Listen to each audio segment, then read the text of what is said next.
Hello everybody. Warm welcome again, and good afternoon. Good afternoon from the Architects Diary and IIDA Summit 3.0.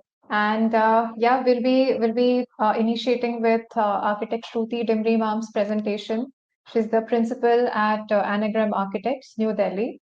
Shruti ma'am, uh, yeah, please, requesting you to kindly share your address. We are very eager to listen to you. Thank you, Kamalaja, and thank you to everyone who's still here after this very interesting and exciting panel. Uh, I would like to show you two of our projects today. In the housing space, so to say, the first project is like I mentioned earlier, a single family home on a 10,000 square feet plot, which is a fairly large plot. And the second one is going to be a small housing of 18 dwelling units, but it's for the masters of a certain school in Dehradun. And both the projects can be referred to as the red house with a sloping roof, but you'll see how the manifest of that, how the expression of that is very, very different because of where they're situated and what the client aspiration is also. So let's begin. Vanessa, if you can show the first slide um, and the slide after this. So, no, the previous one, please. Right. Stay here. Now, the clients were two kids, age I think 4 and 7, their two parents, and their grandfather. So this was, in that sense, a multi-generational home, absolutely, on a fairly large piece of land in Gurgaon. They found us on the internet, somewhere searching, and they came to us and they told us on the first meeting when we asked them what kind of house they wanted or the kind of people that they were.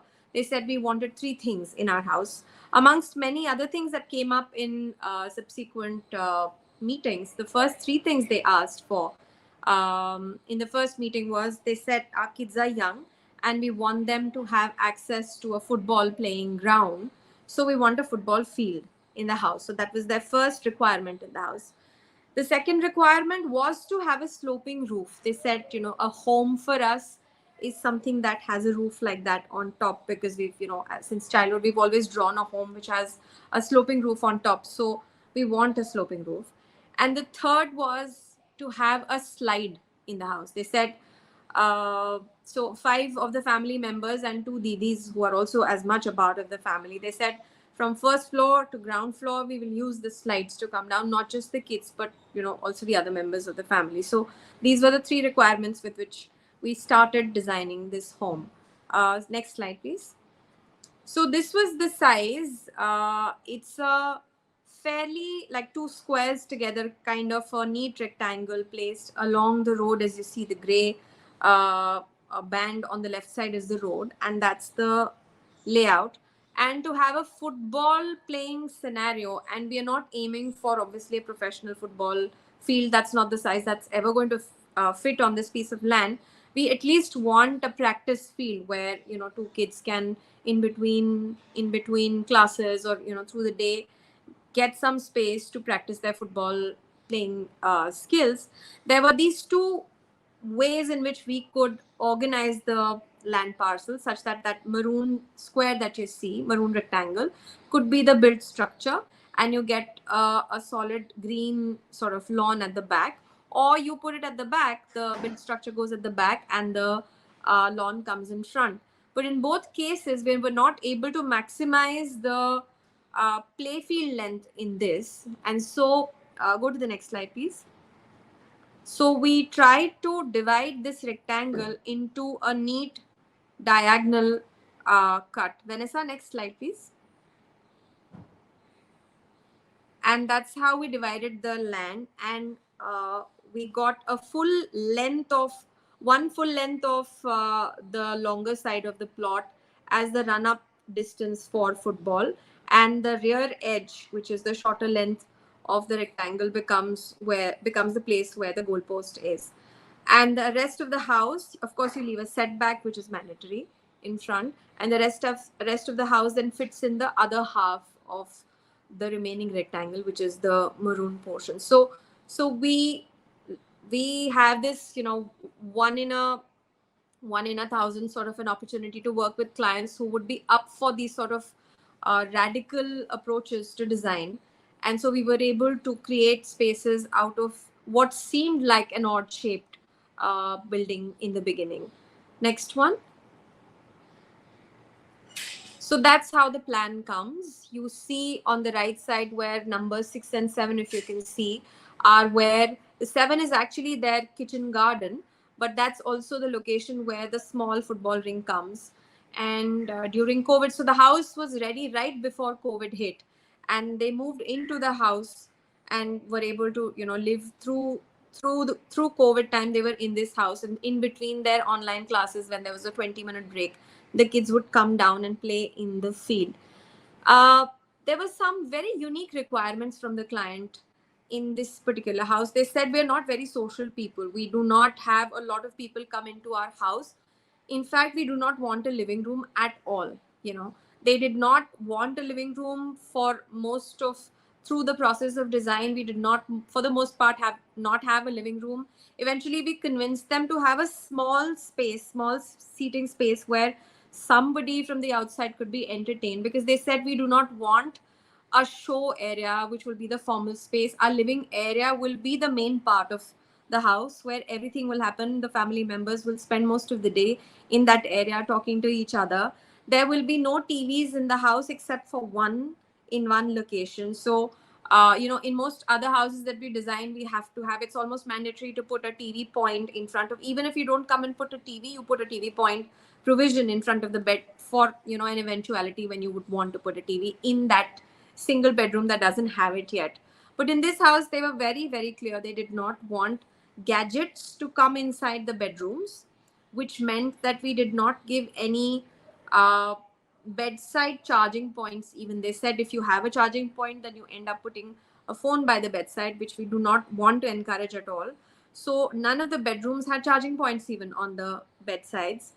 They said, we have another house across from the road, and we do not want them to look into our house through the day, and we want, we're going to spend the daytime inside the house, and we don't want such large windows that since we don't have a view outside, we do not want them to have such a large window that creates almost a view for the outside world inside the house. So we will see in the 3Ds and the pictures of the house later how we tried to get light into the house, yet not giving a lot of the inside view outside to the world. And it's a ground plus 1 story structure. The scale of the building is such that everything around you is at the same eye level as you. Uh, if you see the slide over here, the house that is on the lower side, that is if you're facing the road on the left hand side, which is where the building faces or opens out, is also another house. So the other concern was for the neighbors to not be able to look inside their private spaces on top. And so next slide, please. This is the top view. You see solar panels from the top. You can get a sense of the sloping roof as you see the ridge line in the center. You can make out probably where the goalpost is and how half of their land becomes a garden for them. Next slide. And yet next one, this plan shows how the spaces, you still get sort of even shaped rectangular spaces within it, and I'll show you a picture later for the only triangular space, and it becomes a cutout open to sky on the top. Next one. So this is the front view. They wanted a sloping roof, and we gave them one, but we added a little twist to the sloping roof itself. So the roof not only slopes on both directions like that, it also recedes in height as it goes back. So can you go to the previous slide once? If I look at the length of the building, the front portion is where the chota living room, the really small living room that we negotiated to have in the plan, is on the ground floor, and the bedrooms are on top. And the central portion where the cross is, you see, is their family space, which spans across the 2 floors. So it's a double height family space in the center, which forms 1/3 of the middle part of the building. And the little triangular end tail side that you see on the right hand side is the kitchen. And the didis, the help in the house, live on top of that kitchen, and there is an independent staircase for them to go up. So basically, you can imagine the house as a collection of 3 1/3. The first 1/3 is the living spaces below, formal spaces below, and bedrooms on top. The central portion is entirely an atrium, the family space, and the rear side, which also has the lowest height, is the kitchen and the didi rooms on top. So, which is why the ceiling heights recede as it goes at the back. Next one. You see this sliver of a window in front. That's the bedroom, and they said we do not want a big space because we are not going to spend the day inside the master bedroom. We're in the family space, so we want a really thin window, enough to get some light and ventilation. I'll come to, but enough light into the bedroom. Also, there are skylights in most of the bedrooms, so there is light coming from the top, but there is no view as such because they said we don't spend the time inside the bedroom through the day. The special thing about designing a house for a family, a single dwelling unit, is that you're able to look at a life and a lifestyle so closely, and you learn from that experience, which I think that kind of involvement, that level of, or the depth of involvement, in my experience, hasn't happened on any other kind of project. So it's really special to be working with a family closely. And of course, nothing happens without their inputs and their agreement and their satisfaction. So especially on this house, I feel personally we learned a lot of different things that people were engaging themselves with to address I would say not problems but concerns that us young parents have. Otherwise, kids growing in the house and they don't get enough time to play outside, or they're always on their screens. And the very radical response that this family had to that was to get an entire play field as part of their house, because they could, of course, on a big pocket of land, but that was the front and center of what the design needed to be, because on some other plot, people are still trying to maximize space.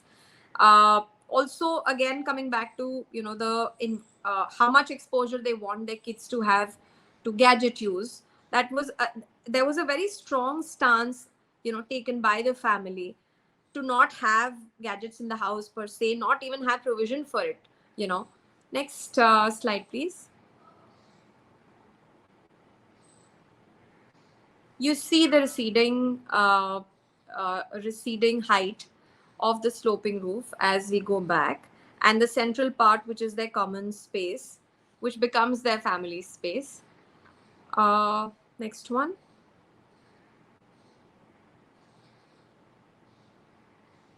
And that, as you see, is open on the ground floor, but the bedroom windows on top, are all at an angle, so that where I'm standing here, or where the photographer is standing, is really where the next house begins, and they're not able to look into the spaces inside. We wanted to try out different material here, and we got different kinds of shuttering, and we pigmented the concrete here with red oxide and got this sort of red look onto the outer surface. It's superficial concrete. It's not exposed structural concrete. There was brickwork inside, and then a 4-inch concrete wall was cast on top of it. While it is superficial in terms of the way it looks, but I think it obviously does create a better thermal barrier against this side, which is also the south side now. Next one. These are just blown up views of the 3D model. Next one. This is a view of the third element that we needed. There was the football field, and then there was the sloping roof, and the third was the slide. So this slide the picture is taken from under the slide. It's connecting the first floor to the ground floor. It's cast completely in concrete and finished entirely in smooth concrete from inside. uh, earlier in the presentations and during the panel discussion, we were talking about involvement of skilled labor, and not just skilled labor, of labor that understands material, or labor that, or people, work people on site that have an appreciation for material. This particular one was a darling feature for people who were working on site, because the slide had to be tested for how smooth and efficient it could be. There was lighting, whether the automatic lighting inside it worked the way we wanted it to work. And the most amount of push for creating for not for finishing something like this in a successful manner came from the people who actually built it with their hands, because they understood, and not only did they understand that it was central to the project, this this slide, but also understood the material, and they knew the kind of smoothness that was expected of something like this, which has to then function like a slide. Next one. Now, this is a picture of the central space. On the left side, under the steps, is what's the opening mouth of the slide, is where you come out when you're in the slide. That's your ground floor exit door. And in the right picture, on the right side of it, if you see, there is like a dragon, or actually a python swirling outside the glass window. That's actually the slide that's coming from the ground floor, coming down here. Material has, as much as possible, we've tried to get the material here from close areas, 200 to 300 kilometer distance from Delhi. There has been no use of wood in the house, which means the railing that you see over here, the doors, the chalk huts, panelings, etc., have all been done from birch ply, which of course doesn't come from 200 kilometer distance from Delhi. But we've tried to use different thicknesses of birch ply to create these different details. I wonder if can you go to the next slide? I wonder if we have another picture here of the railing, because okay, so not here. The floor is Indian marble, and some metal strip inlays to create that sort of an interesting detail on the floor. Next one. That's the outdoor area, little sunroof on top. You see this lush green, and the picture has been taken from such an angle that it gives the impression of a very wide park next to the house, which it isn't on both sides. At least on one side it widens out, so it gives it gives the sense of a very large green space. I got this project shot right after the second wave of COVID. So we kept sitting outside while the kids came in and out of the house during in between their classes. They still maintain that they don't have any guests over. They haven't even had a housewarming party, because that's how sort of introverted they are. And so for that reason, I think this space becomes their haven during COVID, and otherwise also, because they have this open space attached to their home, and then they go indoors, which is where the family spends evenings in. Next one. See a picture of the two of them playing football, of course, and the windows at an angle. Next one. This is our second project that I want to showcase today. The Master's Housing at the Doon School, Dehradun. Doon School was set up in the 1930s, so it's been around in its full shape. So the first, I think, first few classes were the school was established, but over time the buildings have come up. This, of course, is the main building. Buildings have been coming up for the past so many years. Our building, our master's housing was built in 2015, but every 5 or so years they have requirements have increased, and they've got a science block or an art school, or something or the other keeps adding. And over time, a time that spans across 60-70 years, uh, the expression of architecture has also evolved, though only slightly, because the school requires all new buildings to also reflect the traditional, or reflect, or at least refer to the original architectural expression, which is exposed brickwork on the outside. So The original buildings were load bearing walls for the most part. And because we built in the year 2015, we did not want to subscribe to that method of construction. And can you go to the next slide? So you see this building is also a red building with sloping roof. Uh, the expression here of red brick is that of a red tile which gets pasted on the elevation to sort of continue the imagery that surrounds, all over across in different buildings on the campus, but also to show that there has been an evolution, to not end up looking like a building from that time. It needs to reflect the times that it was built in. Um, the other big change that happened with this building is that up until now, because the school dates back to a time when actually India was under colonial rule, the housings have all been independent bungalows, separate single family units, all across on the 45-acre or so piece of land that the school has. Whereas by the time you come to 2015, a lot of the pockets of land have already been used in construction of school, paraphernalia, housings, etc. So we proposed to them that we do a sort of a community housing here, two-story structures where four units come together as part of one building, share a staircase. What that helps in is also that the curriculum of the school, which is also now evolved manifold, which requires the students to spend more time with the teachers after school as well.